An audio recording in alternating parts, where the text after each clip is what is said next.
Okay, so I welcome the Chairman, Department of Commerce, Professor Nawab Ali Khan, in this virtual workshop, and I'm very thankful to him for giving the permission to organize this virtual workshop on a very pertinent topic of basics of econometrics for the research scholars. Sir, I welcome you in this virtual workshop, and I request you to give your opening remarks and formally inaugurate this workshop for the students. Dr. Nayyar Rahman, my dear students, attendees, good afternoon to you all. Assalamu alaikum. This workshop is about applying econometrics in research. You all know that the data in the world is becoming secondary in nature with the use of intelligent systems. And of course, data analysis and visualization is also becoming complex and complicated now. Gone are the time when the descriptive research was the sole criteria. The days are over now. Now, quantitative studies are being conducted, and these studies are in great demand. This workshop will introduce research students and potential researchers to the branch of econometrics, I believe. I'm very happy to share with you that this workshop is being conducted on the specific demand of the students. And you will be glad to know that within the 12 hours of hosting the workshop and submission, all registrations were closed. And I'm again receiving some requests from the students to organize some workshops on stress management. So depending upon the demand of the students, we may have more virtual workshops because we will not take much time. Professor Rasim Dean of Commerce has joined you. So I wish you all the very best to learn good lessons from this workshop from Dr. Nayyar. And I request Professor Rasim to address you for a while. Assalamu alaikum. Well, thank you, Chairman Saab, for giving me the opportunity. At the outset, I think I must congratulate Nayyar Rahman for taking up this initiative and organizing this workshop. You really deserve a pat at the back. And I must insist that all the faculty members of the department shall try things that way. Congratulations. Thank you. I thank and I welcome all the participants to this program. Basically, we are in an era at the time of crisis. We are at a point where basically each one of us is locked up somewhere, and we are finding it extremely difficult to deliver most of our duties. But I think the response of an individual, the way many of the faculties are trying to respond in the present system, especially in the area of education, is commendable. And I'm very happy that research community has also taken very keen interest in different type of initiatives almost across the world. The response is good enough, I'll say. We have to understand that the new world which is going to emerge as a post-COVID-19, I see that there will be a structural shift in the system. For instance, if we take up teaching pedagogy, I'm pretty sure that it is going to change. There has to be a difference from what the past was. The normal of the past will not be the normal of tomorrow. I'm pretty sure of it. And we are going to have a mix of, I believe, the online and offline combination.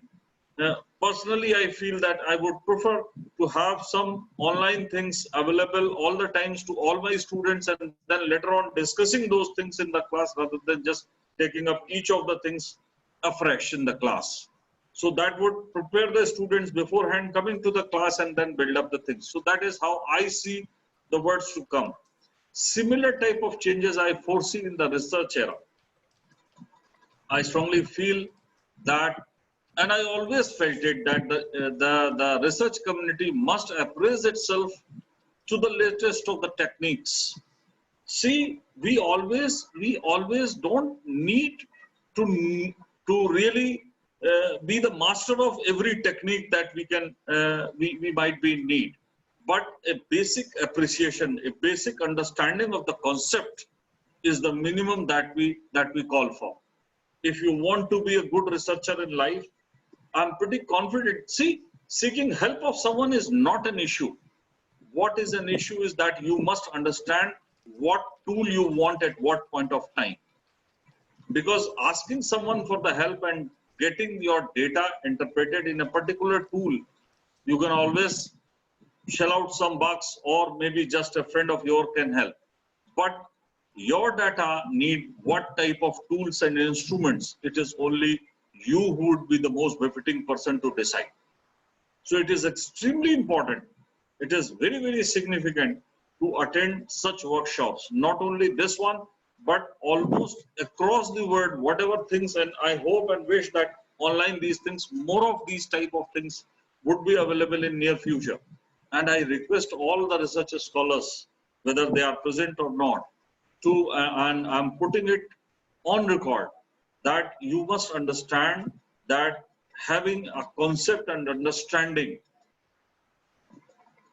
of certain issues, of certain tools, of the validity of the data vis-a-vis the type of tools that you need is a basic requisite. And we must all understand those requisites. I mean, the more we know, the better. It is okay. We may be a professional in developing certain tools, but the minimum there is to understand the concepts, the theories. Initially, econometrics was developed to apply certain statistical tool in the area of economics only. But now it is a complete science of model building. It is a science of analyzing the data in a more systematic way. It is an approach to deal with the multivariance analysis and other things. It is able to interpret and infer multi-layered decision making. And therefore, I believe that econometrics, see, I feel that econometrics is not required to all the research scholars, but having an understanding, well, that is the call for, because maybe you don't need it right now.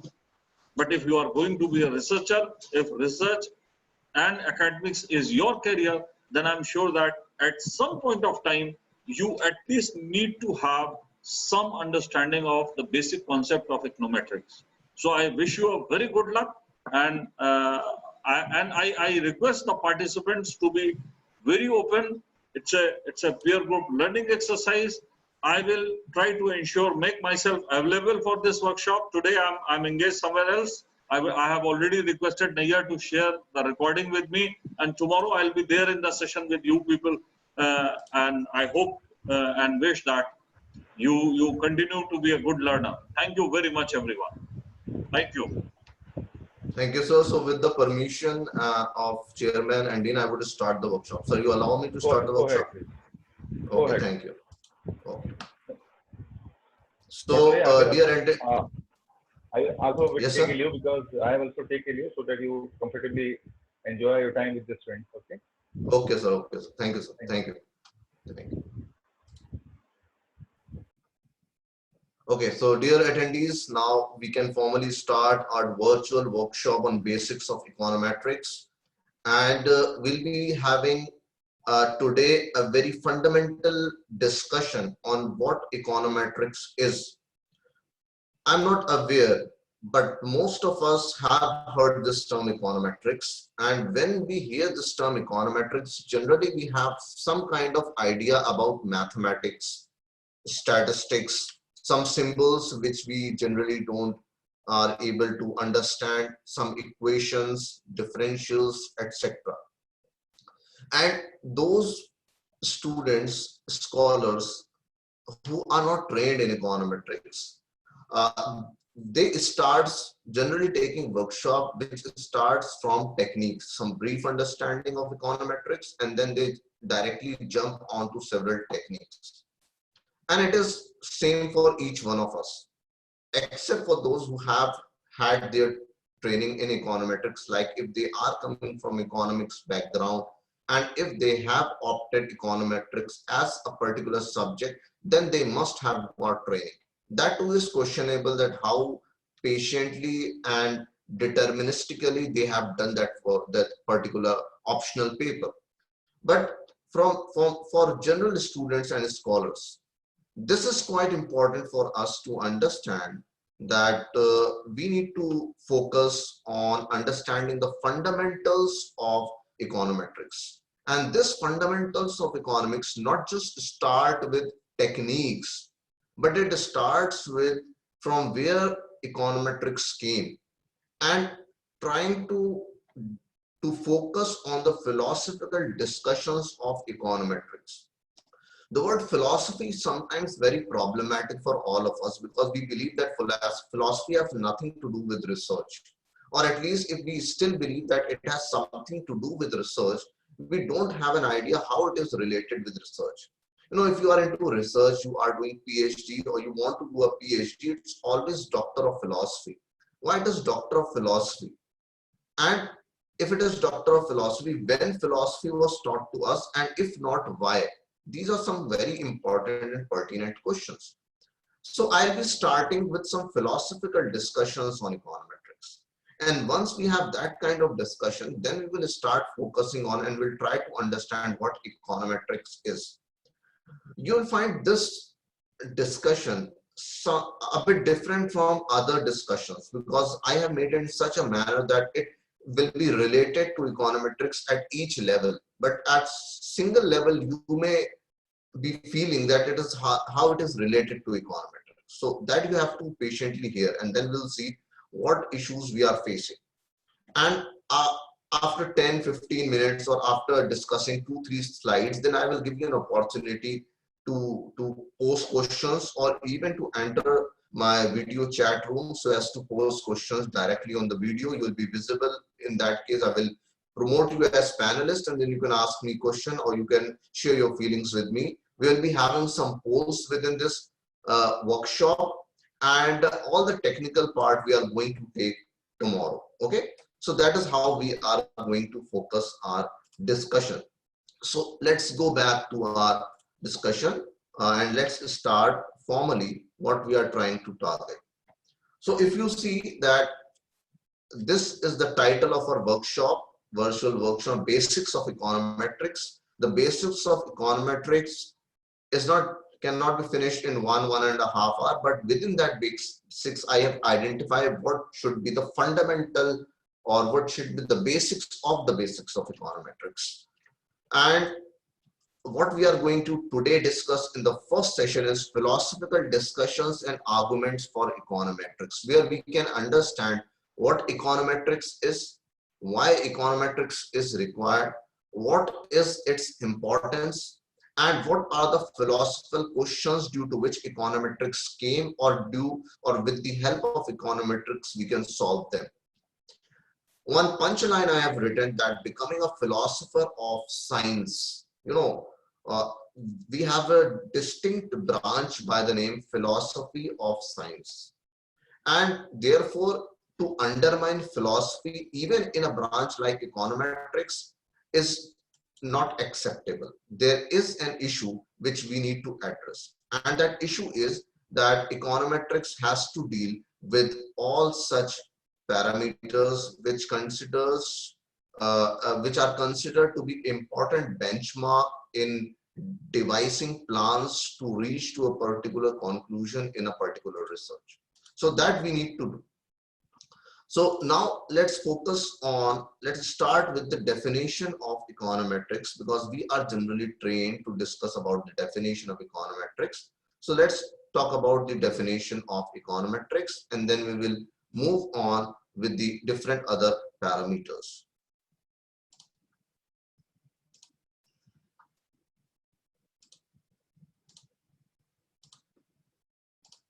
Okay. Now, according to Oxford Economics Dictionary, first thing at this juncture, I'd like to tell you that I don't believe in definitions. Because when we try to start a discussion with definition, we generally try to confine them instead of defining them, because words has their own limitations. But still, definition is important because for the newcomers, it gives them some idea. And therefore, I'll just tell you a brief story, which is from my own experience, that after when I joined my college, I went to one of the teachers who was renowned in English. I went to him, I told him that my English is very weak and I want to improve my English. And the teacher asked me that what is the definition of noun? And because I passed from school, and we all read the same definition, same book, I told him that noun is the name of a person, place, thing, etc. And he told me that you come next day. So when I went next day, he again asked me that what is the definition of noun? And I told him the same definition. He told me to come next day. When I went next day, instead, before he would have asked me that question, I asked him the question, sir, what is the definition of noun? And he told me that noun is the name of anything. And with that particular definition, he taught me that definition should be very simple, or there should not be any definition. Directly, concepts should be taught to the students or should be discussed with the fellow students. So therefore, I don't believe in definitions. I believe in concepts and trying to understand the concept, then coming on to definition. But because generally students are trained in starting from the definition, that's why I have taken this slide, so that you may not feel it to be very complex to understand. So according to Oxford Economics Dictionary, this econometrics is a discipline that develops both mathematical and statistical methods and then applies to economic models, conducts analysis which are quantitative of the behavior of economic data. Now, few terms are there which everyone of you may not be aware of. Let's talk about models. Let's talk about estimation, etc. I'll tell you what a model is. That is very important for all of us to understand. You know, few attendees are raising hands, but I would suggest not to raise hand at this time, because I will then give you some time to raise questions and then we will deal with the questions. Let me finish this first slide and then I'll come to you if you have any questions. So what we start in economics with theories. And what are these theories? These theories basically are some statements, some hypothesized means deductive answers for certain questions. But because these are statements, they are built on certain supposition and assumptions. And then we then try to check whether those statements are correct or not with the help of some observations. And in order to then test those observations, we need a kind of setup, a scientific setup. And that scientific setup is a model. It can be in economics, it can be in other social sciences, it can be in science, etc. Just to give you a very simple example to understand what a model is, suppose tomorrow you have to travel to New Delhi from Aligarh or from your place to New Delhi. And you have a plan in your mind. And the plan is that tomorrow you wake up early in the morning at 6 a.m. You will go to the bus stop, catch the bus, reach New Delhi at 7 p.m. in the night or 12 noon in the day. And that's it. So this, you have developed in your mind a plan, but it may not work tomorrow because some other things may happen. So this, your plan is your model of traveling. This is a model. Okay. So we have models and then we have estimation of the models, the accuracy of the models. What is the accuracy of that models? Whether we can use those models to predict the future, whether these models tells us something to us or not, that we are going to deal with. Okay, so that is a very important aspect of modeling and estimation. So what is econometrics? Econometrics at this level, according to Oxford Economics Dictionary, is a discipline that uses both mathematical and statistical method and tries to estimate economic model on the basis of economic theory. Now, why philosophy and what is research? Two important questions additional so as to move forward. Already I have posted this query to all of you that we are, as research scholars, or if you are potential research scholars, you are going to complete your PhD. And this PhD is Doctor of Philosophy. Therefore, you can understand that philosophy is important. But why it is important? Then what is research? Those who are already into research, they can just pose a question to themselves that what is the difference between methods and methodology in research. And if anyone of you want to answer this, I can take you on the video to just discuss this first and then we will move on. If anyone wants to enter into this question, to answer this question, you can just raise your hand. Okay, so Sayyid Muhammad Abbas Rizvi is raising his hand. Should I take you on video? Let's take him on video and he'll be coming up with an answer of what is methods and methodology in research. Let's take him to the panel if he is able to come in. I think he doesn't share his video.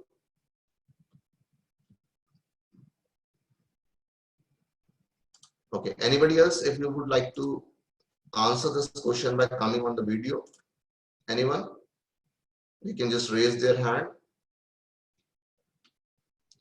Okay, somebody has written. So Pallavi Singh has written that methodology is philosophy behind using a particular method. So she's using this term, that is methodology, and not choosing others, but she has not written about methods. Okay, anybody else who would like to answer this question? What is the difference methodology and methods? Anybody from the attendees? The attendee can raise their hand. Nobody will not waste any time moving forward. So this is correct. Partly this is correct because she has answered correctly that methodology is the philosophy, the approach towards identifying and answers to questions. And methods are the techniques which we then follow to answer that question. So approach is something different. Methodology, the philosophy is different. For example, what is a philosophy of life? Everybody has a philosophy of life.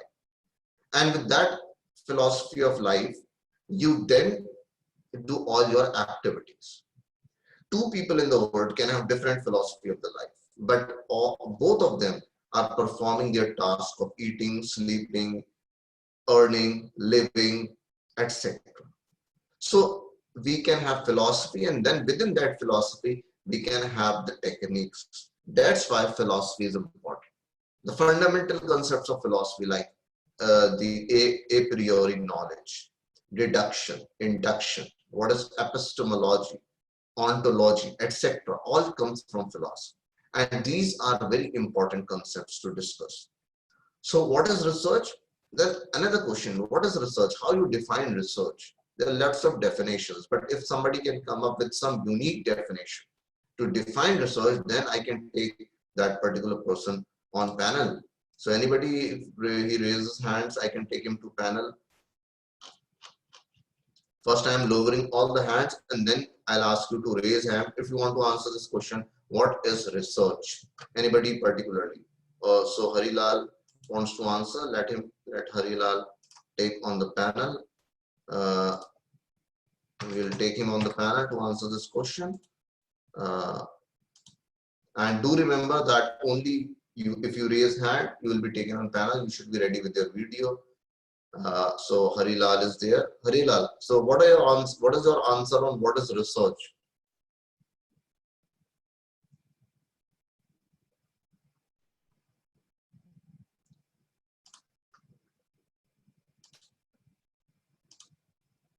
I think he is not ready with video and audio. Let's take him back and let's go back to discussion.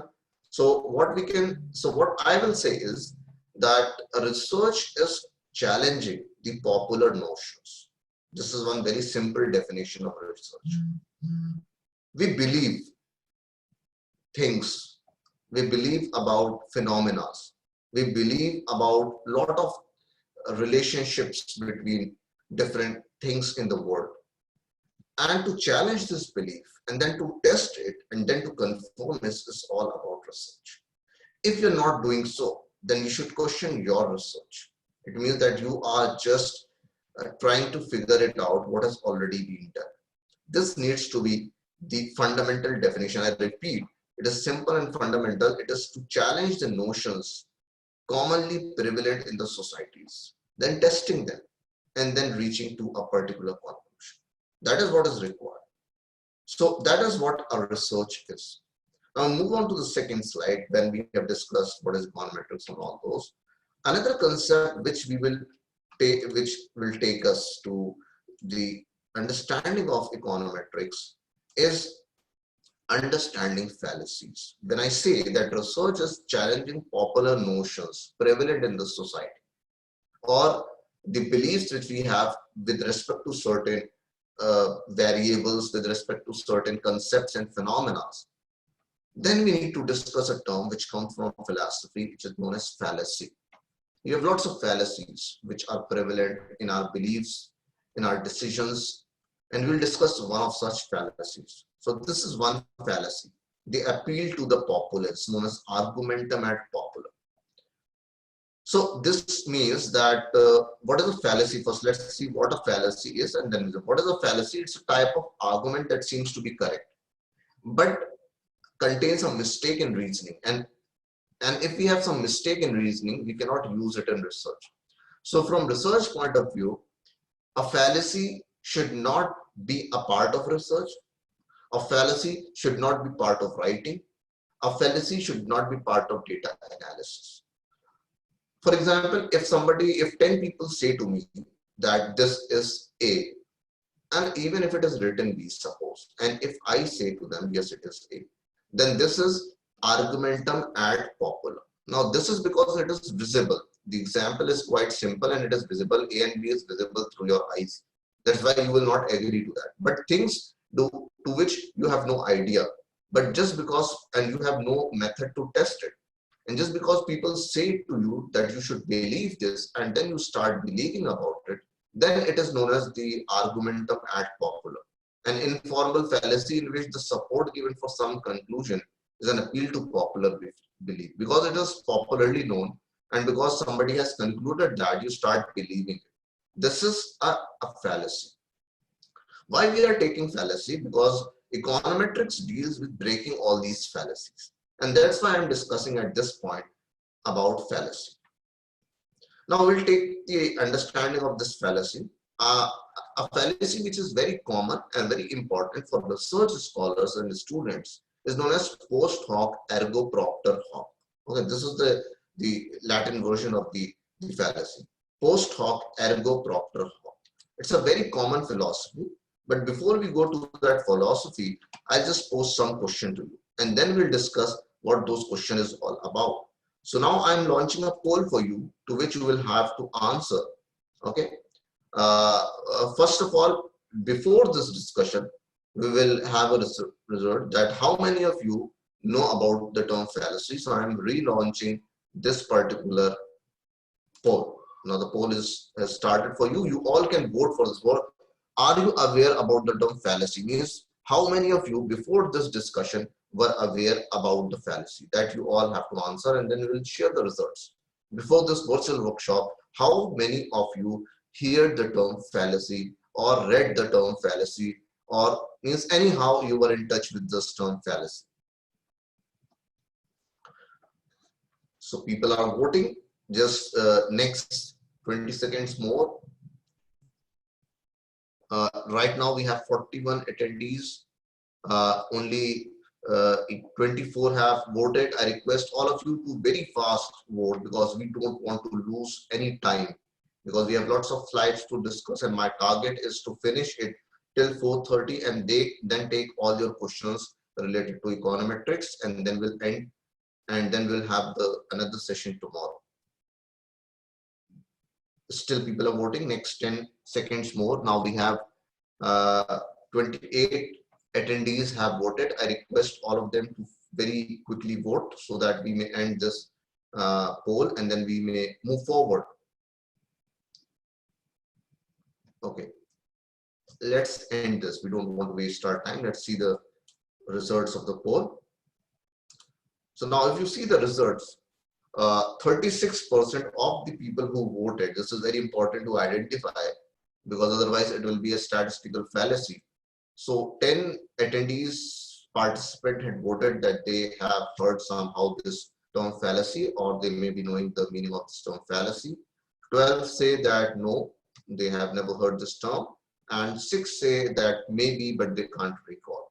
So totally 74% of the people have no idea about fallacy before this virtual workshop, and 36% people had the idea about this term fallacy. Now, after the end of this workshop, you need to go and study something related to fallacy. It is very important for all of you to carry on with your results. Okay, we'll go to the next poll, and then we will come to our slide, which was regarding post hoc ergo propter hoc. Okay, so I'm launching the poll, and then we'll discuss. You have to answer only first question, don't answer the second question. Okay, this is first question for you. Don't answer the second question, you answer the first question. So you went to a party and ate cookies, dessert, and pancakes.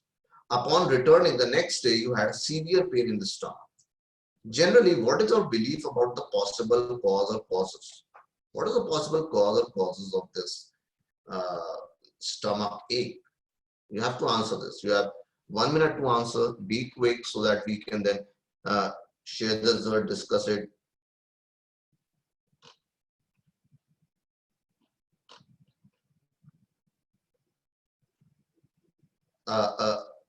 You can raise hand or in chat, post any issues if you are facing in chat. So I'll ask you to vote it very fastly. Don't answer the second one, please don't answer. Okay, if you are answering, okay, just answer it, no issue. Answer first and second question both. We'll take the results later on. We'll share the results and then we'll take the second question later on. That is for the next discussion. So participants have started polling. Please be quick in polling. So again, I repeat, you went to a party, you ate cookies, dessert, and pancakes. This generally happens, but right now we cannot imagine parties in this lockdown and the era of COVID-19. And the next day you had a severe pain in the stomach. Generally, what is your belief about the possible cause or causes? Your answers, you have cookies, and your argument is because you seldom have it. So therefore, this time because you had cookies, maybe it is cookies, dessert, and your argument is sugar is not good for health, and therefore maybe because of that. Pancakes, your argument is I knew they tasted differently this time. So you are imagining that this time the taste of pancakes were a bit different, and therefore because of that you may be having this stomach ache. And then you have the fourth possibility, the combination of these three, any combination, and then fifth, you don't know why it happened.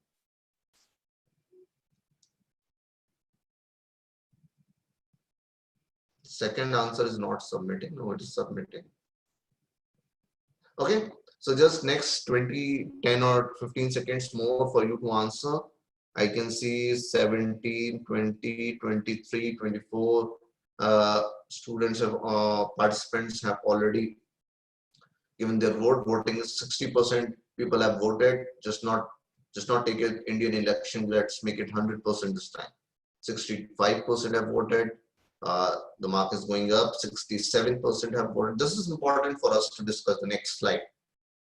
That is post hoc ergo propter hoc. This is an important fallacy which we need to discuss before coming on to the technical issues of econometrics. 67% has voted. I want more, please.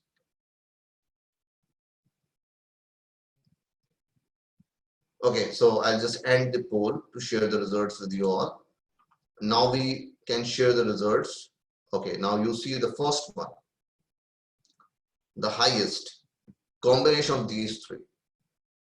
11% believe that cookies may be the answer, 4% believe dessert, 19% pancakes, 56% believe combination of these three, and 11% believe don't know.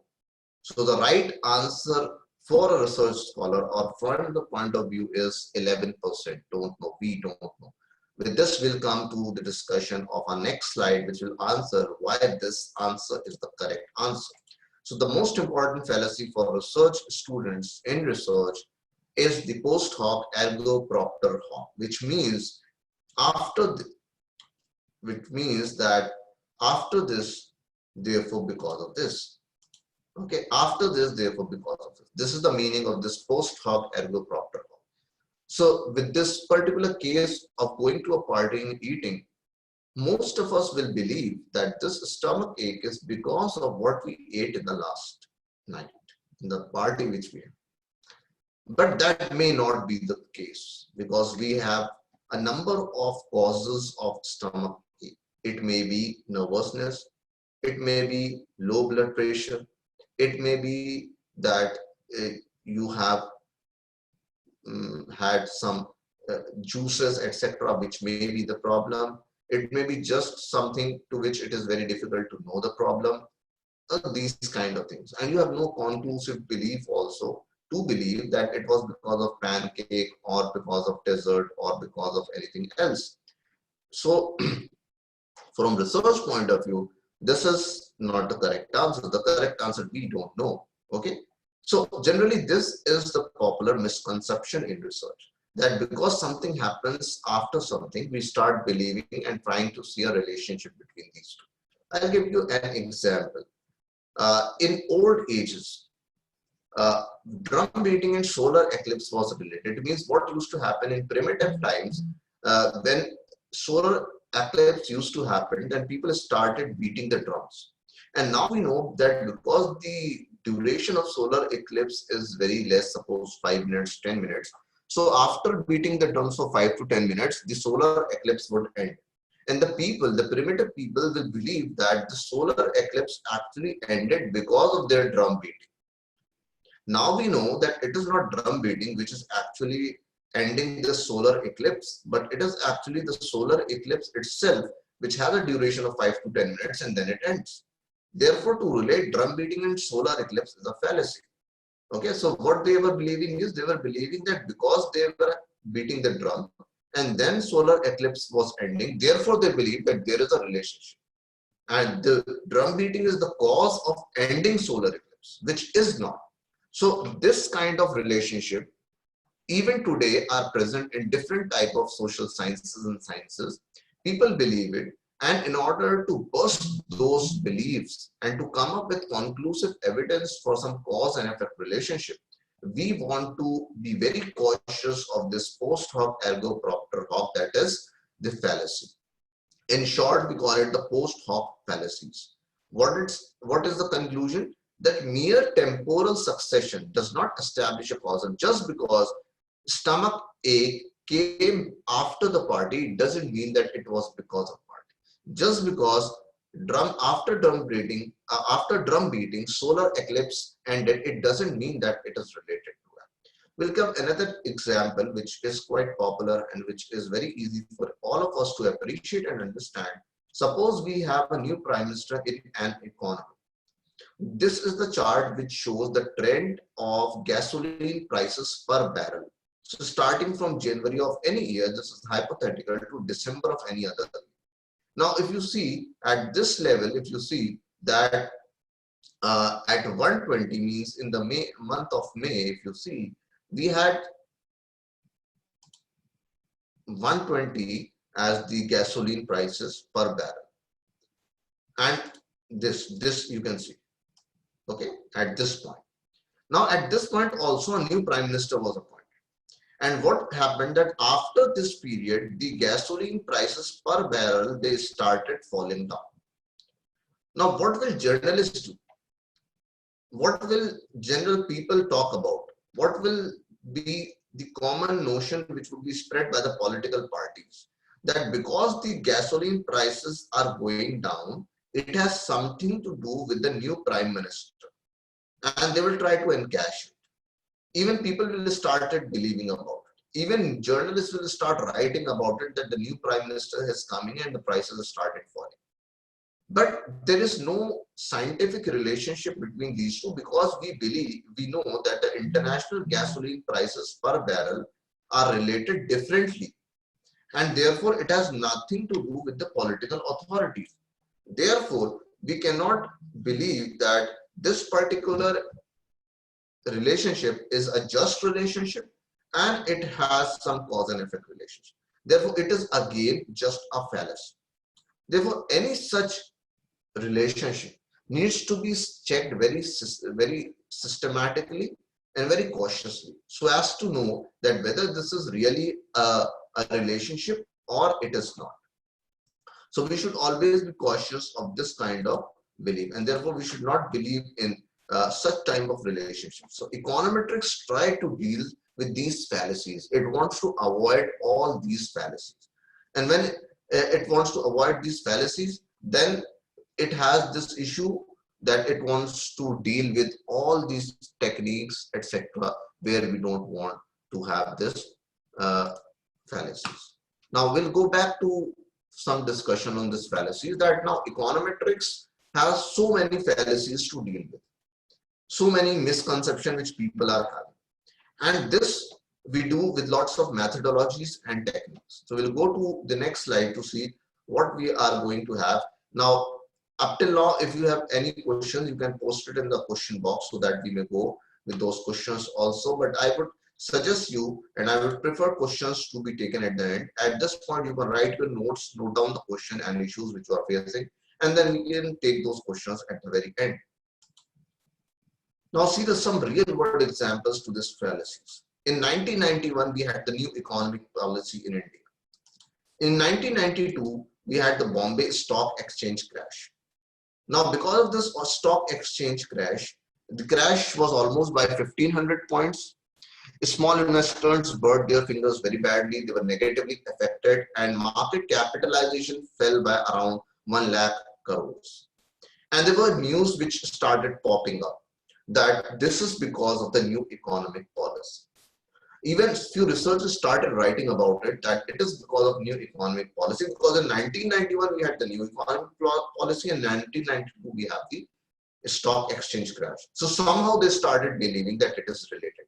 Though actually after that particular discussion, it was identified that both of them are not related, and there's no cause and effect relationship. Another example, the World Economic Crisis 2008 was related by many journalists, writers, with a strong position of yuan, the currency of China, as the world trade in yuan increased by 35%. Again, nothing was related to that. No scientific evidence was identified which would have been termed as the cause and effect relationship. And the third, the London Olympic Games, linking London Olympic Games with the business index forbidden. This is quite surprising, but that actually happened. That there were lots of issues because of which we had this kind of relationship, that in 2012 London Olympic Games was related to the business index fall of 2013. Now all these are the examples of this informal cause and effect relationship. So because of that, we cannot just go with these fallacies, and econometrics tries to deal with these fallacies. Now coming on to the next, therefore now we can discuss what is the difference between the causal relationship and the causal relationship. Up till now, whatever relationship we had discussed, all those relationships were the causal relationship, because there was no scientific and empirical evidence for cause and effect. And when we do not have any such evidence, we cannot call them the causal relationship. In research, our objective is to find causal relationship, the cause and effect relationship. That is what our objective is. And the kind of world in which we are living, it is becoming more and more complex, and we need more and more specific and exact answers. And for that, we need cause and effect relationship. So we'll discuss in this slide what is the difference between cause and effect relationship. And I'll just tell you a story so that it doesn't become very monotonous, about Sheikh Chilli. Now Sheikh Chilli is a comic character in lots of Urdu and even in English literature, but it is also one of the characters used by Sufis to tell you and to educate people. So I'll just share with you one of the story of Sheikh Chilli, and then from that we'll be trying to understand what is the difference between causal and causal relationship. So Sheikh Chilli went to a railway station to catch a train for the first time in his life. So while he was waiting for the train to come, he saw that there were birds on the track. And the second image which we have here is basically that image, this one. So he saw that there were birds sitting on the railway track, and he was watching. His train was the second one to come. So he was watching that birds are sitting. And then he saw that birds started parting away with the trap. They started flying. And then the train came. So Sheikh Chilli started thinking that, okay, the cause of flying off the birds from the track is coming off the train. So he started building a relationship. When the first train has passed, he saw that maybe I can just use my great mind to call the train. So what he did, he started throwing pebbles towards the birds. And somebody asked me, so Sheikh, what are you doing? Why you are making these birds fly away? He said that when these birds will fly away, the train will come and I'll be able to catch my train. This is a very classical example. Now, every one of you must be laughing. And this is what happens with the stories of Sheikh Chilli. But it has a great lesson that this is quite true for all of us because we know the physical relationship between train, birds, and track will be true. We will laugh over it. But what about those relationships which are not visible through our eyes? For example, relationship between fever and body, relationship between employment or unemployment and GDP. If I ask you a question, what is the relationship between GDP and employment? It's difficult to tell because we cannot say that we can say that because of employment we have more GDP. We have to know some scientific evidence. So this is what a causal relationship is. That a causal relationship is where an established, proved cause and effect relationship is there, and a casual relationship is where you have a relationship, but you don't know what kind of relationship it is. That is what is a casual relationship. So you can have a casual relationship between any two things, but to have a causal relationship, it's very difficult. You need to know econometrics and techniques to reach to that particular issue. So now come back to our discussion to the next slide.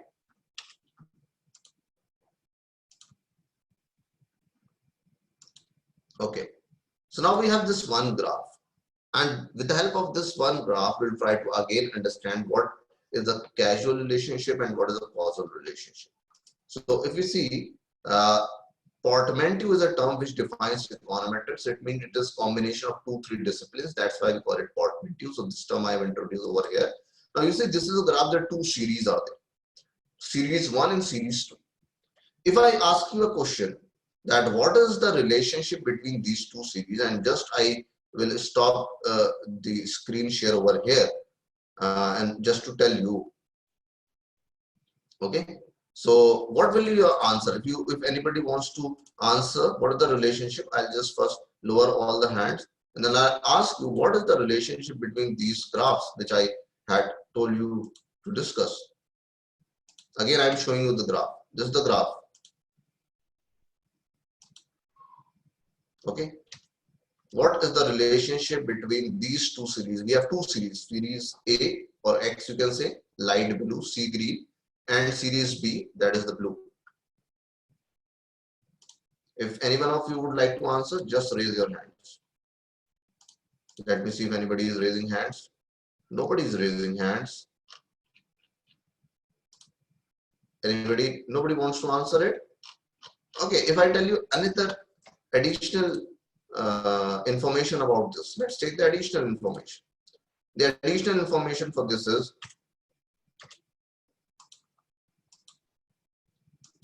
that R is equal to 0.1711. What is R? This R is the correlation. So the correlation we have identified. The correlation between these two series is 0.17. Now can you give me some answer? What is the relationship between these two series X and Y? Okay, Talha Kamal is raising hands. Let's promote him to panelist and he'll be answering this question, that what is the relationship between these two series? Okay, Tala, how are you? How are you? Tala, can you?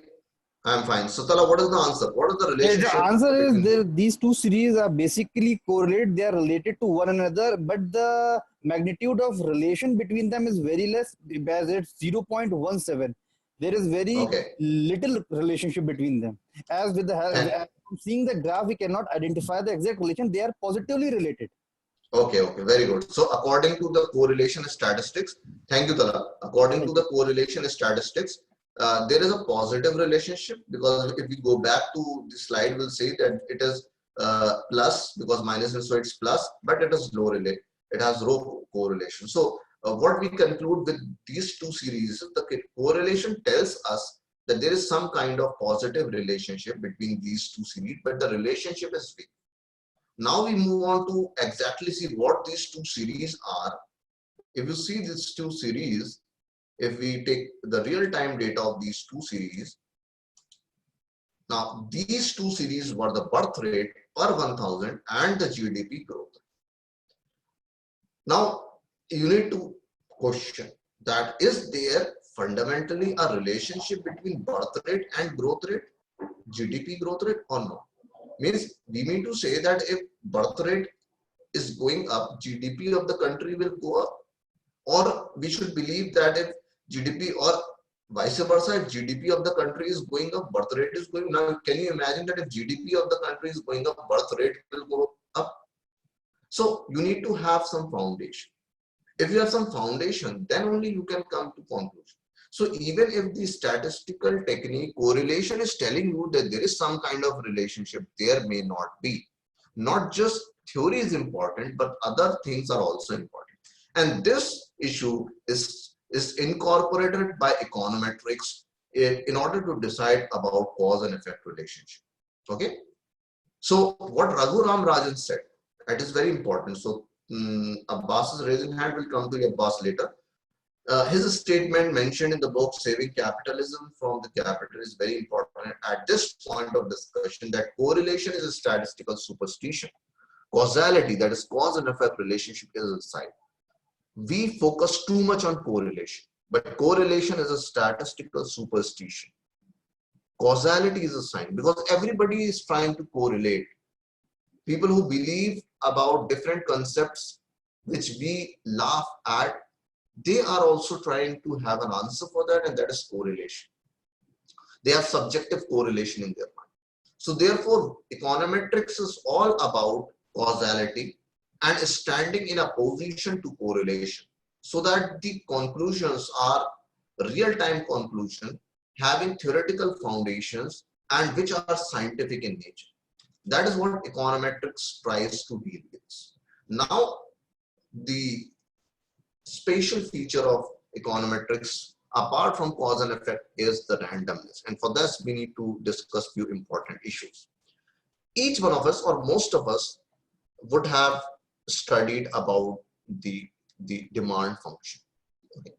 If I say demand of X commodity, what do I mean by that? I mean that there are some factors which are responsible for the demand of this. Somebody is raising hand. Let's take him to the panel to see what Dr. Syed Abbas wants to share with us. If he can, within few minutes, we can talk to him. Yes, Syed, you want to say something?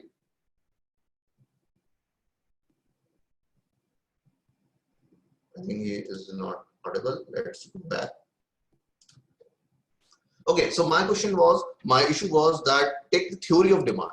We have a demand theory, and we have different factors of demand. So demand of X commodity actually is determined by, suppose, price of the X commodity, price of Y commodity, which is a substitute goods, income of the consumer. Let's take there are 4 cases. When we write this particular equation in mathematical terms, it becomes deterministic, which means that we are trying to say that these are the 4 factors which are responsible for demand of a product. But whenever we take 4, we leave an infinite or a very large number of factors which also determine demand of that particular good. That is the most important problem.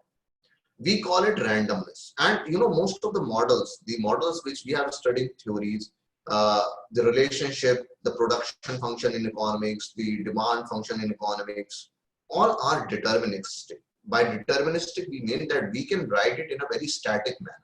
But in real time, nothing happens in a static manner. Everything happens in basically a dynamic model. Everything is changing.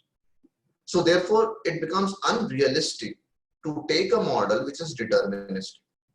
Therefore, it is important to deal with all rest of the other models. So we'll go back to see what this all randomness is, and then we'll talk about in detail, because that is the most important and special feature of economics. So randomness, are we the fools? Let's take about this. So a great deal of work has now been published on randomness, and we are going to deal with that work. So we have one book by Nassim Nicholas Taleb, who is a professor of risk and uncertainty in MIT, Fooled by Randomness. First, we'll take the importance of random, then I discuss what randomness is. Then we have the next as Thinking Fast and Slow by Daniel Kahneman, who is Nobel Prize winner, talks about randomness. And third, we have The Black Swan by again Nassim Nicholas Taleb, again talking about randomness. And then we have another book by the title The Dunkard's Walk by Leonard, and this is also about randomness. Just to tell you what randomness is before we reach to that conclusion, that are human beings fools? Let's take an example. Again, coming back to the same story, that I want to go to New Delhi tomorrow morning at 6 a.m. I had a plan in my mind. With that plan, we can have a very small exercise, a poll, and then we can discuss about the randomness. Let's go to the polls. These polls were shared with you. Now I will go to the next polls, the randomness poll. I'm going to first to the randomness poll, then we'll discuss. Okay. So you have two questions. How you create a plan?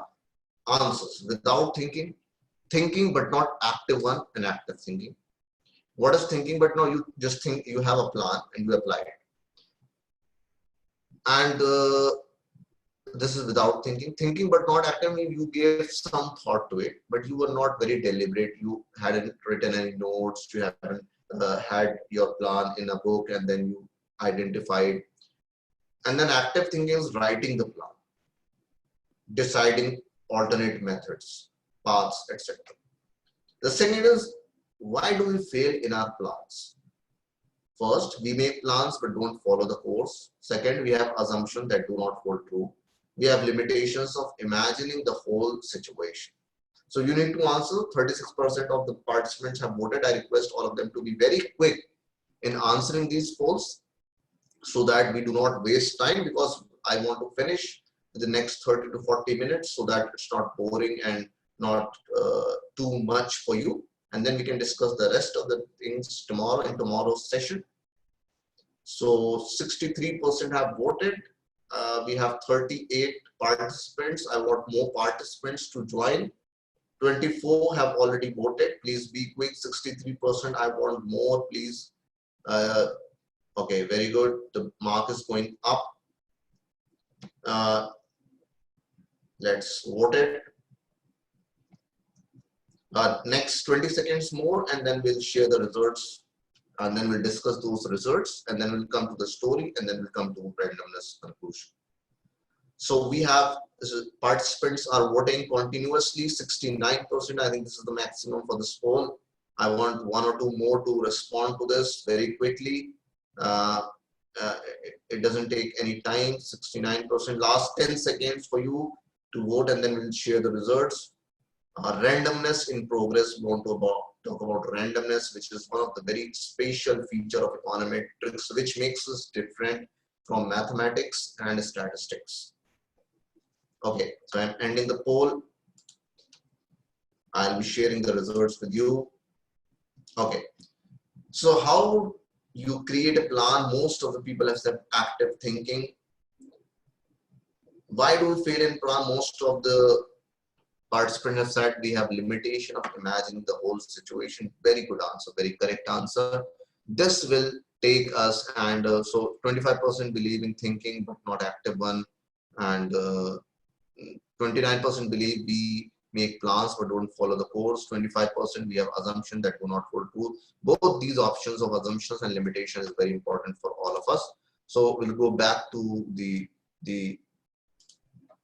discussion. So let's go back to the story, keeping in mind these two goals. So you have a plan to go to New Delhi tomorrow, but we have imagined that, okay, I will wake up in 6 a.m. in the morning. I'll from my home to a bus stop, I'll take a rickshaw or my friend will drop me. From there, I will catch the bus. I have the reservation, so no need to panic. I'll take my seat and the bus will go and it will take 3 hours maximum. And you have assumptions that tomorrow there will not be a strike. You have assumption that at 6 a.m. you will be able to wake up. You have the assumption that tomorrow your friend will come uh, in time to take you to the bus stop. You have the assumption that the bus will take 3 hours to reach. You have the assumption that there will not be any heavy traffic jams. You have the assumption that there will not be anything uh, anything very important in your family because of which you will not be able to travel. These are your assumptions. This is an example of a theory. A theory is an abstraction from the reality. And this is the problem with mathematical models and statistical models. Now, this mathematical model are static models. They do not consider the dynamism happening in the real-time economy or real-time with the real-time data of society. And statistical methods also are very deterministic models. They also do not consider the dynamism. And what happens in our theories, we have assumptions. Assumptions means some static statements which do not hold true. And therefore, this kind of things collapse. The theory collapses when assumptions do not hold true. And assumptions generally do not hold true because we are taking mathematical and statistical models to test it and to rectify. However, in econometrics, we try to take the dynamic models. And when we take dynamic models, we can rectify the theory to make it more strong. And this is how we reach to conclusion. So that is what is known as the randomness. So all other variables which we are not taking comes under the category of random. So we don't want to be fools. And therefore, we need to go to check out. That's why, in the era of, it's a machine age.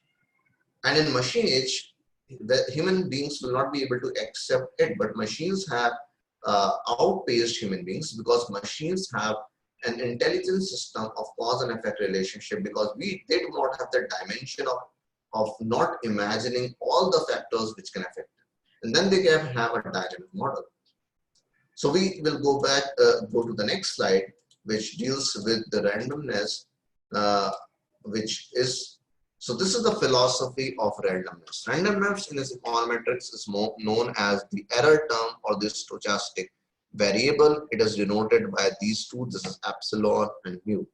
So we will have the equation and then we'll try to understand. So suppose this is a functional equation that y depends on y is the function of, we call it in mathematics, x1, x2, x3, xn. So you can say that, my health, for example, you say my health depends on my wealth. Suppose you have this statement. This is a language.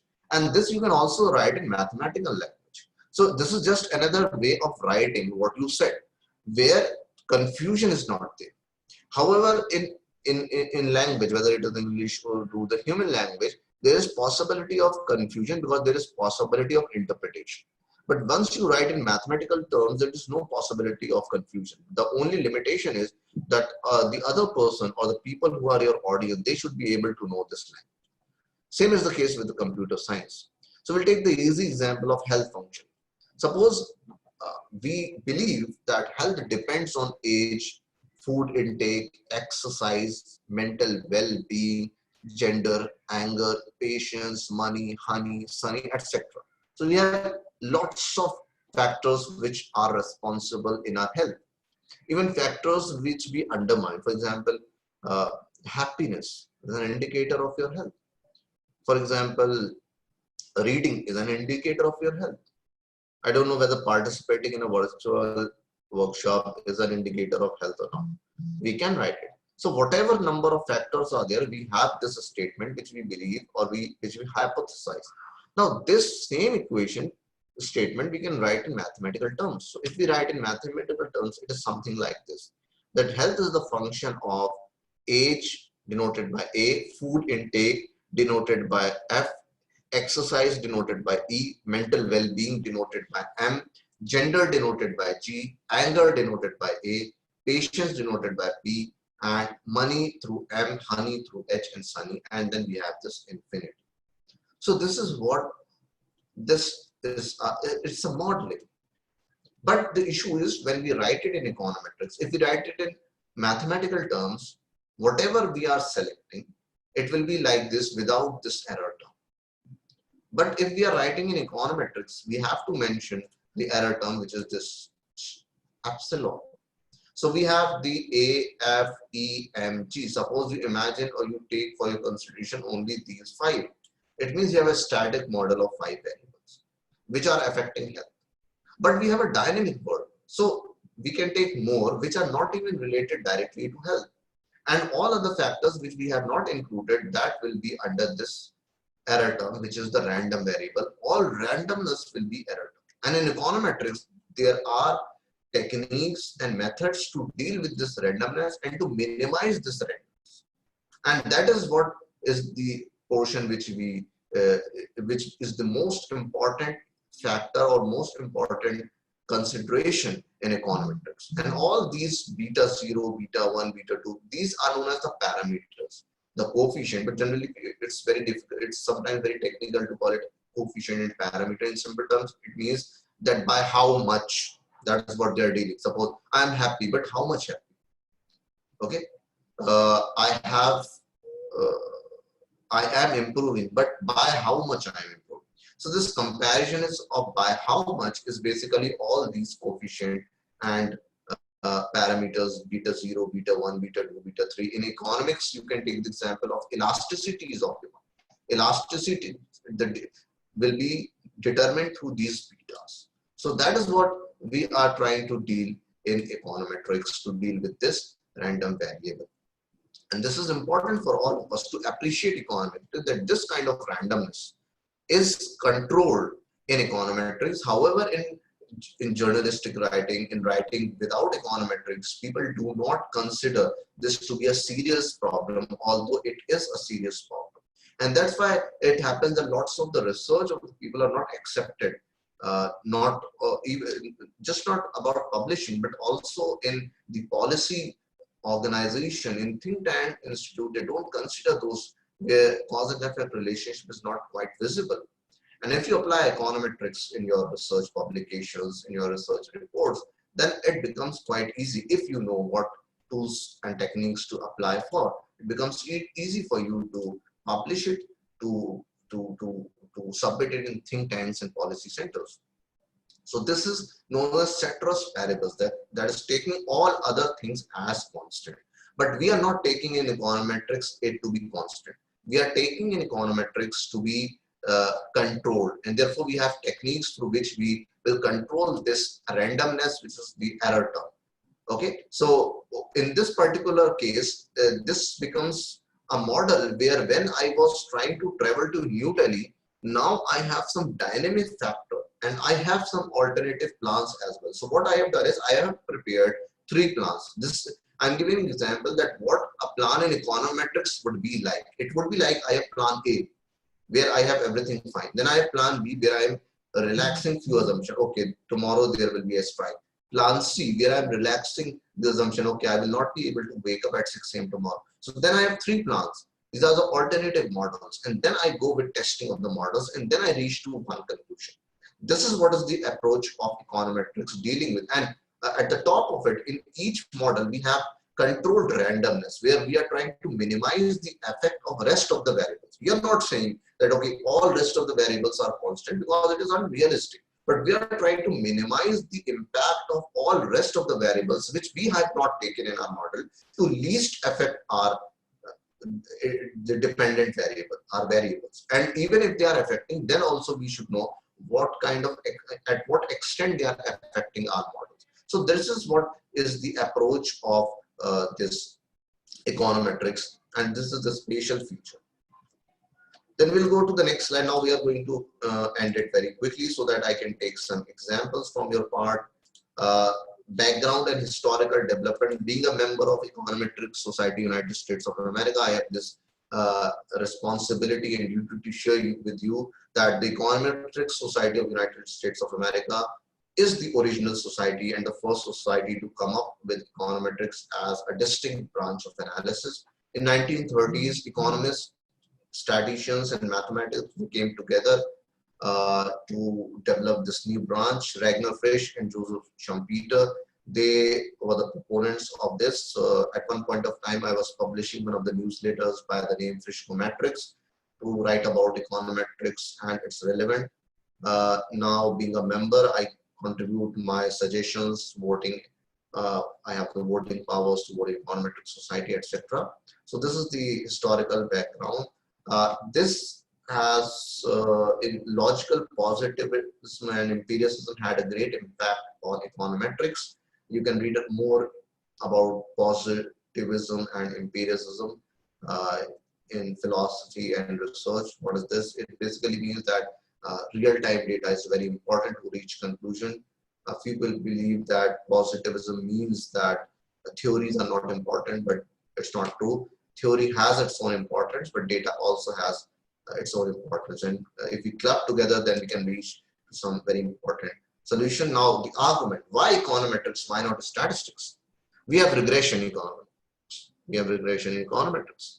We have techniques in econometrics and statistics by the same name. We have techniques of differential equation in mathematics. We have in econometrics. Then why econometrics? So the argument is three experts are always better than one. And therefore, because it is developed particularly for economics and other social sciences, econometrics is much more important than mathematics and statistics. Without mathematics and statistics, econometrics cannot prevail.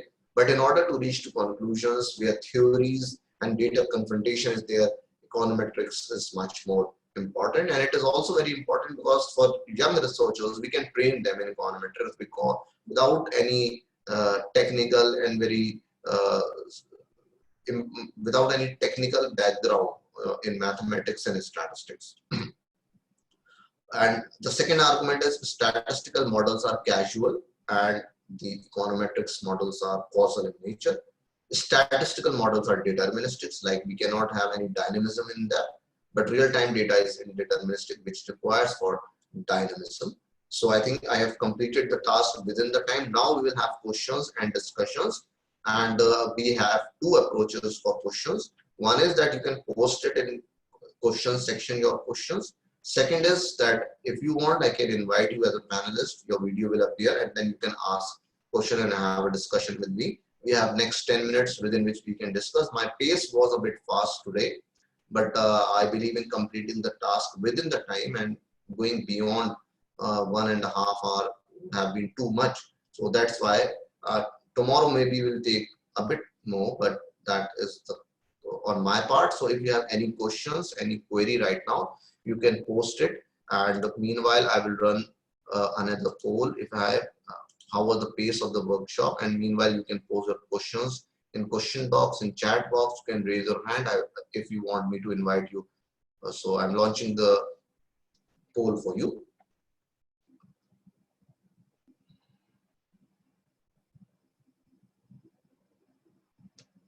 Okay, we have one question. What do you call statistical test like t-test, z-test, and so on in econometrics? Okay, I'll come to that.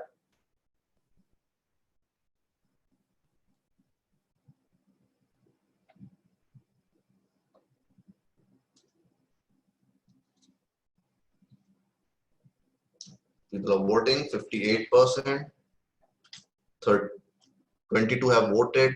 I want all of you to vote. This is very important for me because I will be devising more and more such workshop in the future. I can have more workshop on, for you, I can have more workshop on, econometrics, Python, some fundamental workshop for you on artificial intelligence and machine learning. Okay, another question we have from Asim Imtiaz, how do we detect fallacies? This is also a very important question. So 26 have voted. Let's go to the results. We'll end the polling now because we have to finish everything before 4:30. That is my target, unless we have some very good and long questions. I share the results. So how is the pace of this workshop? 11% believe moderate, 41% believe good, 48% believe excellent. Thank you so much. So this space will be there for, but for it's fine. Okay, it's not slow. That is what my aim was. Okay, so let's go to the questions. Okay, and we'll take up the questions. So first question from the chat box I'm taking first. What do you call statistical tests like t-test, z-test? Okay, now t-test, z-test. These tests are not used in econometrics for hypothesis testing. This is first. In statistics, we use them for hypothesis testing, because what is the hypothesis of a t-test? That there is a association between these two. Now, what is this association? In econometrics, we try to deal with the cause. Is there a cause? Is some kind of association they are talking about? But we are not interested in just the association, but the quantum of association and whether there exists some cause and effect relationship or not. Therefore, we don't use t-test and z-test for hypothesis testing, but we use t-test and z-test for testing of some other test. Like for example, if we are applying the unit root test, some test for identifying the underlying dynamics of the series. Means what kind of, for example, if we have three series, X, GDP, inflation, and for exchange rate. Now, just we first in econometrics try to test individually and try to know what is the internal dynamics of each of the series. So for doing that, we can use t-test and z-test. But to have multivariate analysis and to then have hypothesis testing and then to check the hypothesis through t-test, z-test, we do not do that in econometrics. Second, how do we detect fallacies? Now, for this, you need training. You need either you need to read logic books on logic, or you need to read theory. You can read a book by Postinis by the name Theory of Econometrics. Generally, people go for Wooldridge, but Wooldridge is more practical book rather than theory, and that is the problem. People don't read theory. That's why then they have difficulty in understanding the statistical part. What generally we do is we pick up a test, apply it, get the results, answer it. No, that's not the correct method. Even if that is an intermediate strategy, that's fine. But for the long term, you need to understand the theory, the foundation. So for fallacy, you need spatial training, because there are lots of fallacies, and it is part of philosophy. And you can read book like How to Lie with Statistics or Fallacies in Statistical Thinking. Another book is there through which you can understand. If there is demand, I can take some workshop on fallacies in research and we can talk about it. But this is or you can read a book by Princeton. There's a book by the titled Logic. In Logic, you will get fallacies. You can read fallacies about it. Okay. So only two questions from chat box. We go to the question answer box. Okay. The first question, Kamlesh Chandra Joshi Sahab is asking, is this econometrics important for commerce background students or social sciences? All social sciences. If you see the 2 months back in Econometrica, which is the journal of the Econometric Society USA, one article was published by the title Talent. And I was teaching, I am teaching talent management. No, last semester, sorry. It was last semester I was teaching talent management in Masters of Human Resource Management. And I shared with the student that research and talent management, which applied all econometric approaches to understanding the talent in United States of America. So, like for example, in Egypt, when we are in Arab countries, we have the Arab Spring. Econometrics was applied to Arab Spring in order to understand how it is going and what will be its future. So it is not restricted to any branch, and therefore it needs to be discussed properly, and it can be applied in political science, in economy. If you have the ability to apply it, you can apply it anywhere. In science and biology, everywhere econometrics is being applied now. I'll take this particular question tomorrow, because tomorrow I will include one slide where I'll talk about not economics, but any other branch which has been using econometrics. Okay, I hope that I have answered this question. I'll go back to the next question. The second question, we have use of econometrics. Second question, we have use of econometrics is cost estimation. I don't know what you are talking about, cost estimation, how you have to estimate. I think you are talking about forecasting cost, estimation of cost related to future. Yes, you can apply econometrics. You can have techniques like the spline forecasting method. You can add the Paperon forecasting method that you can use, but I don't know. I have never applied econometrics to cost analysis or cost estimation because my area is international economics, of FDI, GDP, etc. Not applied. I don't know, but there are techniques which you can use to estimate the future, and there are general in nature. So next, anonymous attendee, how does econometrics work with social sciences research? How it works? It works in the manner in which I have explained. That is how it works. In social sciences, you need to have some kind of data in order to apply econometrics. So if you do not have any data, I think you cannot apply econometrics, but you can create your own data. And people have this belief that econometrics is important only for people who are going into secondary research, but that is not true. And secondly, the world in which we are living in, the future is all about secondary research, not primary research. Why? Because all the data is going to be on the web or the dark web in the future. You need not to have, you'll buy data and you will do analysis. Means now you have your gadgets of mobile, your data is already there in Google every day. They are analyzing it. You are also using such kind of analytics. So for me, I know that econometrics has going to have a very good future. Okay. So we have answered that. How does so I have answered that. I have answered the first one as well. Then how econometrics can be used in consumer behavior studies. I think this is some general questions are there. You can, for example, consumer behavior studies. If you are trying to measure behavior, you will be measuring behavior through different index or parameters, questionnaire, then you will generate data. We'll be talking about data types tomorrow, like panel data, cross-section data. And when you have already data, then you can apply any technique of econometrics depending on your requirement. So whether if it is panel data, we have a different technique. If it is time series, we have different technique. So you will be able to better understand when we'll be dealing with tomorrow's discussion. But most of the techniques of econometrics you can use in your data. Means a particular subject, a particular area is not confined. That you can decide. Anas has posed a question. Sometimes we consider control variable in a regression model. Let's answer it live. We have the option of randomness in econometrics. So what is the benefit of taking those variables in a study? We can leave them as randomness. Okay, very good question. That what is the important role of control variables? Yes, you can leave. If the dynamics of the random variable are correct, if all the 7 properties of Gauss-Markov theorem that we'll discuss tomorrow are applicable and they are coming as it is, then you can go with that particular regression in the econometrics. There is no problem. Adding control variables is an issue with alternative models. So, like in the case when I was traveling to New Delhi, I had model A, plan A, that is model A, model B, model C. I can take one model without control variable, one model with control variable, another model with other control variable. Generally, we do this in simultaneous models.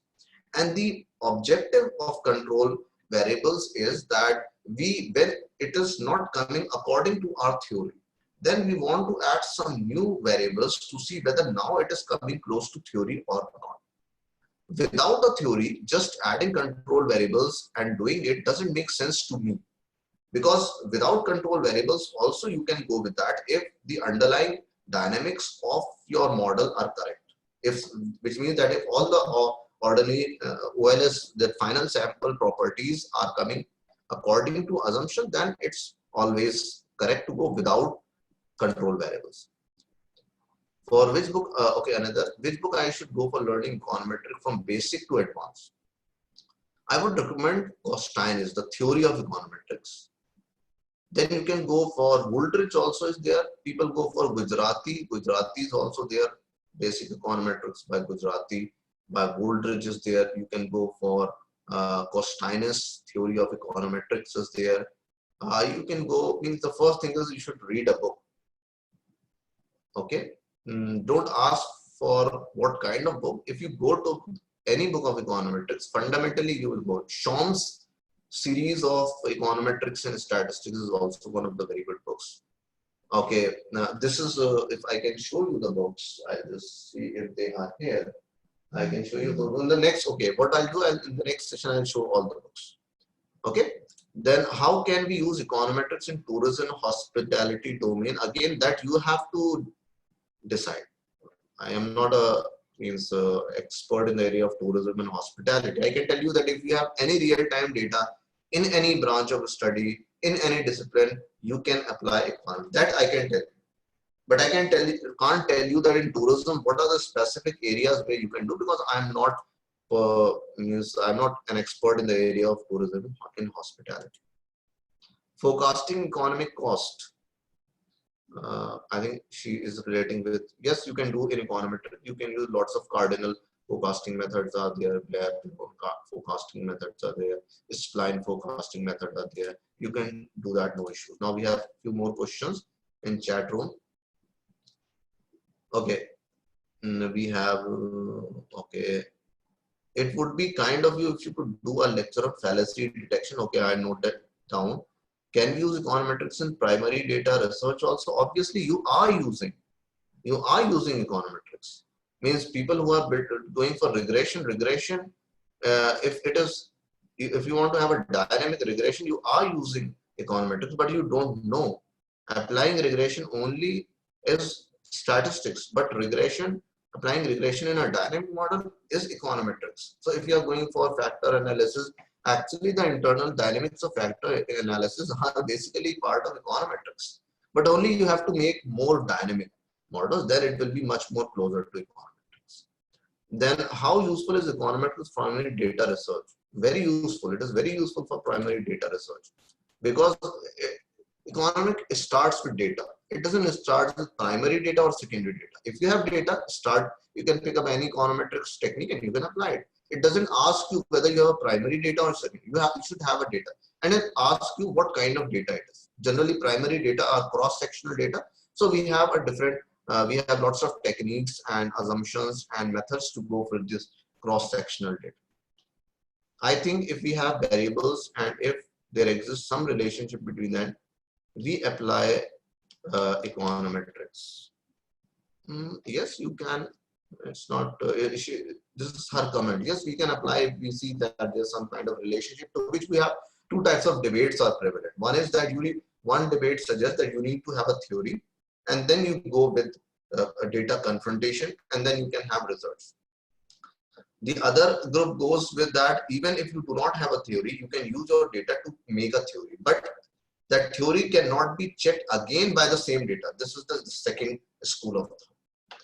I believe that it depends on your situation. So I have done research, published research on both the ways.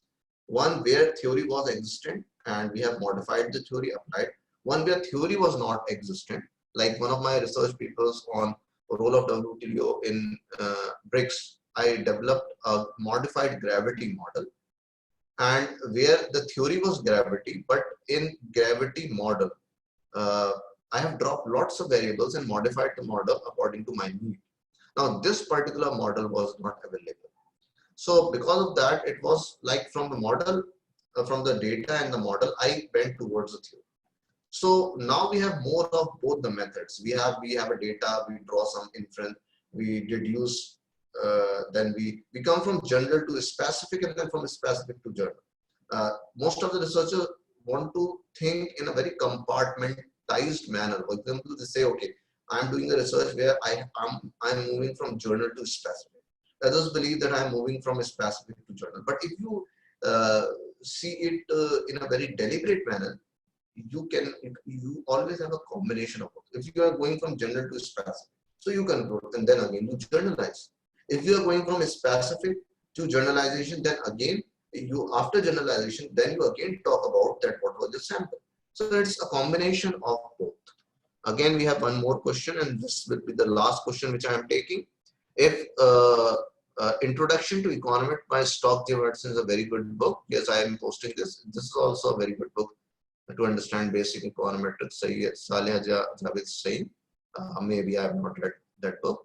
I prefer going for COSI and Cerny if it comes to time series econometrics. Costinus for theory of econometrics, and not the books. I go for courses, MIT and Princeton courses on econometrics. Okay, so done. Okay, now if anyone of you would like to give feedback, live feedback, I can take you on the panel, 2-3 people that you can raise your hands. I can take you on board. You can give your suggestions and comments, and then we can have Talha Kamal is coming. Let's take him to the panel to give us suggestions and comments before we end this particular session to meet tomorrow. Is Talha, are you there?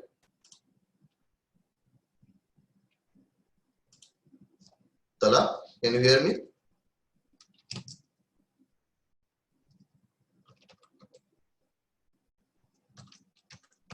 Talha, can you hear me? Yeah, can you hear me? Yes, yes, I can hear. Just Yeah, give your comments and suggestion for this workshop. Yeah, thank you very much, Nair. Thank you very much. A very informative workshop by you. I request you to, if you can have a workshop on Python also. I'm really impressed by the way you have conducted the workshop. It's very informative. You started from the beginning and gave us a good understanding in this brief point of time. You give us a good understanding of the basic econometrics. Thank you very much. Okay. Thank you for your comments and appreciation. I will just take note of this so that in the future we can have such sessions on Python, because most of the softwares of econometrics, particularly EViews and Stata, which are used by IMF and World Bank, they also work on Python. And in Python you can have your own dynamic models, but for Python you need to have some more, you have to give regular and more time. You cannot have it 1 or 2 workshops, but we can take some things related to analysis.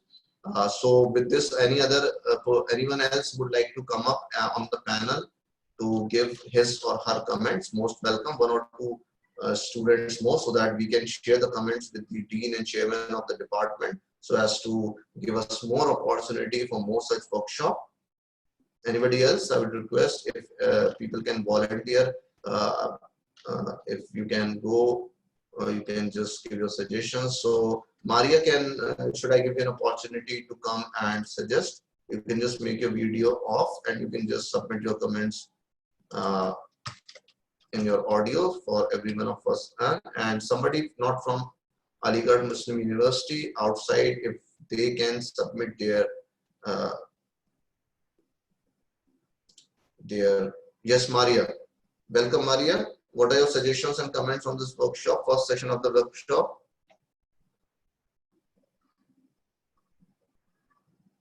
Maria, can you hear me?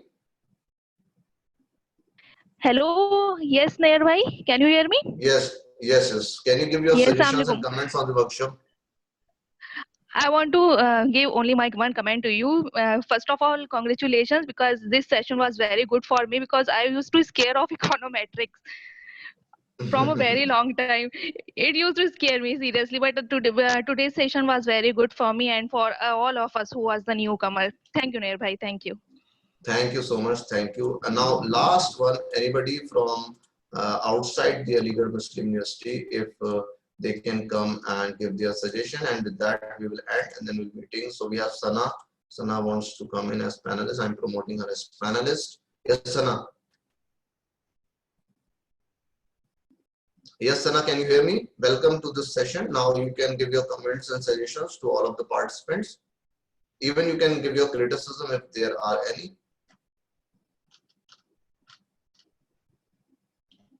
Sana, can you hear me? Your mic is off. Please switch on your mic and then you can give your comments. Assalamu alaikum. Thank you so much for this Yeah, thank you so much for this informative session, the beauty of which was the clarity in concepts, like how you made us understand the concepts so clearly is something which is really appreciable. And a request is if you could please conduct a workshop on time series and panel data analysis in future, because the depth of your understanding was quite clear in this very first lecture. So we would definitely like to benefit from you more. Thank you. Okay, okay, I'll take note of it. Thank you so much. Now, last one, Mubashir Majid. Mubashir, can you hear me? Hello. Mubashir? Yes, Mubashir, your comments, please. Yes, yes. So good evening. I am Dr. Mubashir from University of Kashmir. So Yes, welcome. overall, it was a very, in fact, fruitful session for most of the scholars, in fact, faculty members as well. And we expect such type of workshops from your side in future as well, because nowadays most of the research scholars as well as the faculty members, they are using such techniques. Now gone are those days when we focused on the questionnaire, when we focused on the interview methods and other things. We expect, yes, as far as the session is concerned, we have learned a lot, and others, I hope the other students, scholars have also learned a lot. So I expect such type of workshops in future as well, if God permits. Thank you. Thank you so much for your comments. So with this, we end this session today, and we will be meeting tomorrow again with the second session, which will be focused more on data types to understand what kind of data you have, and some fundamental questions and issues which are related to regression, because most of the people apply regression, but how to make your regression very fruitful for conclusion and acceptable to the larger audience. What are the assumptions in regression, etc., etc., that I'm going to take tomorrow. Thank you so much. We'll be meeting tomorrow, 3 p.m. sharp. Thank you.